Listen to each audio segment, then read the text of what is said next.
and welcome to Arts 24. We have a special edition for you today dedicated to the Paris Book Festival, which takes place this weekend in the French capital. This year, Iceland is the country of honor, and I'm thrilled to have one of its most well-known writers here with me on set, Jón Kalman Stefánsson, award-winning poet and novelist and Beatles fan, you told me as well. Welcome. Thank you for joining us. My pleasure. Now, Jón, you'll be at the Grand Palais this Friday for a book signing. The Paris Book Festival is a major event on the calendar for the literary industry. This year's edition will bring together 450 publishing houses from 14 countries around the world and will involve over 1,200 authors. Now, last year, a record 114,000 people attended the festival. Let's take a listen to the director, Pierre-Yves Bérenguer, who told France 24 about this year's highlights. There are plenty of highlights this year. We've organized a whole host of events focusing on major issues, including the theme of travel, which runs through our program. Comics are our guests of honor, and we've got a culinary evening event. This year, we'll be taking visitors on a journey through a dialogue between the culinary arts and literature. Now, Jón, your latest book is called Corps Céleste à la lisière du monde in French. It's been released in French. It loosely translates in English to Celestial Bodies at the Edge of the World, and the English release is slated for next year, I believe. Can you tell us what the book is about? Yes, I can, but no, I can't, because it's my books are like that.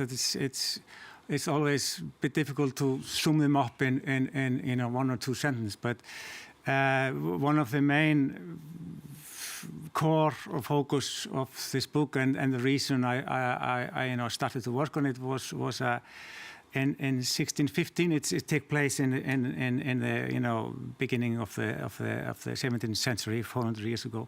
That in 1615 there was a slaying of the Basque, as it's called, in Iceland. The first and only massacre in Iceland. There were 30 Basques killed, totally innocent, and by more or less Icelandic farmers who have never done anything violent in their life.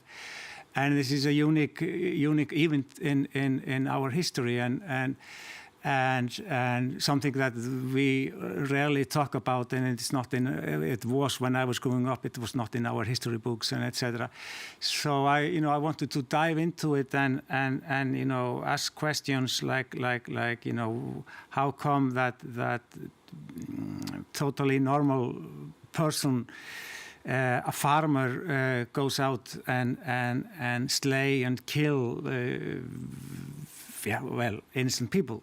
I wanted to ask you, you worked in the fishing and construction industries in Western Iceland after high school. Did those experiences inform your writing in this book? Everything I experience goes into my writing. Sitting here will go into my writing. So yes, of course, especially when you're young and working in fish and etc., that shapes you. Okay. And so it's always coming back and colored what I'm writing.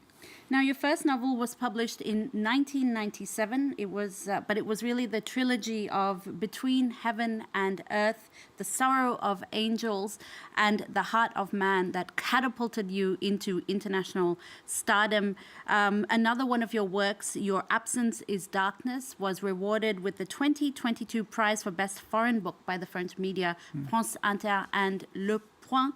Now, we've seen a boom of Icelandic literature and authors in recent years, which have been particularly successful here in France. I'm thinking of Thora Hjörleifsdóttir with her hit novel Magma, or Eva Björg Eggisdóttir with her Forbidden Iceland series. Why do you think Iceland is so popular? Icelandic literature is so popular here in France? Well, hopefully because we write good books.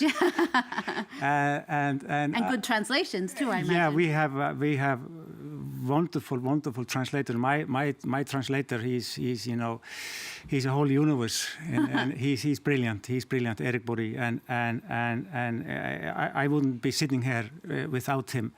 But I think that apart from that hopefully we are writing writing good books.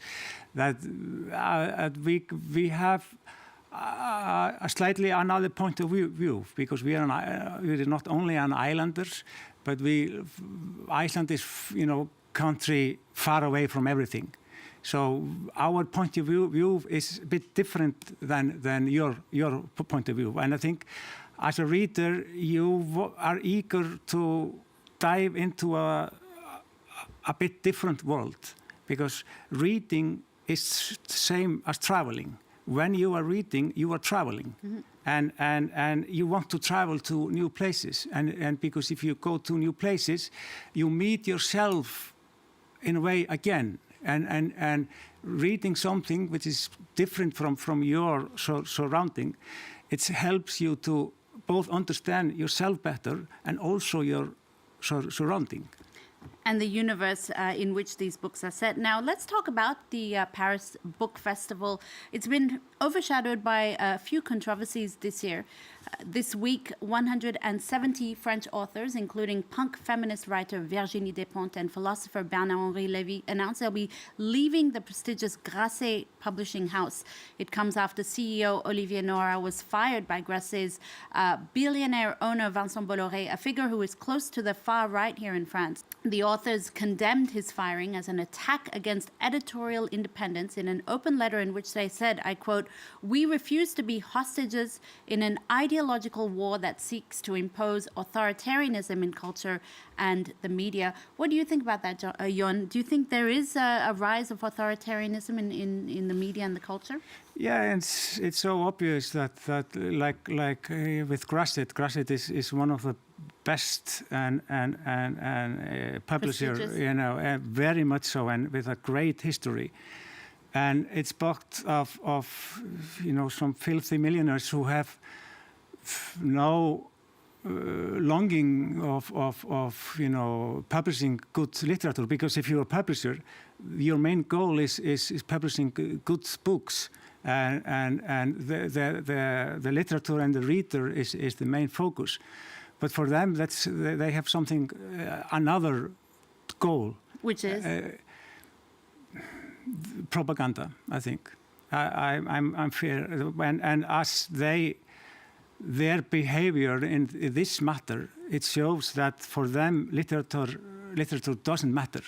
The truth doesn't matter. It's only thing that they want is power and propaganda to get that power. Now, there was another controversy involving Amazon and the Paris Book Festival. Last month, the French Independent Book Owners Union threatened to boycott the festival over a planned partnership with Amazon. Amazon eventually pulled out of the festival, but it does, of course, highlight growing tensions between traditional and online bookshops. Here in France, for instance, a minimum of €3 is imposed as a shipping fee on books sold online. What do you think? Do you think Amazon is the enemy of the independent bookshop? What's the situation like in Iceland, for instance? Well, I am not sure how if you here in France realize how lucky you are. One of the most beautiful thing in France is the bookstores, and that it's incredible to go in. You have so many bookstores, small and big, all mostly independent. And to go there, that you will go into a whole universe, and there's a lot of people who are burning for books and for readers, and that's one of the most important that you have in France, and it's so important for your culture. It's so important for the daily life, and that's something you have to fight for. And of course, online bookstore is a threat to that. Now, declining rates of reading is also a growing problem. Earlier this week, France's National Center for Books released a report on reading trends among young people in France. And the results, Jón, are damning. They spend just 18 minutes a day reading compared to 3 hours on screens. Does that worry you? How do you see these figures? Of course, it's worrying, and it's I think it's all over the world more or less. But I'm always optimistic, and if you are optimistic, that's better because then being optimistic it gives you hope, and hopes give you energy to fight, and it's far from that. It's a lost fight. I'm sure, but we have to work together. Publisher, readers, media, parents, and the best way to fight against it if the parents read for the kids. And that's so incredible and important. Also, the bond between the parents and the child. If you spend 20 minutes every evening reading for your child, you create a memory that the child will carry inside her all its life. And it's a bond that will never, break.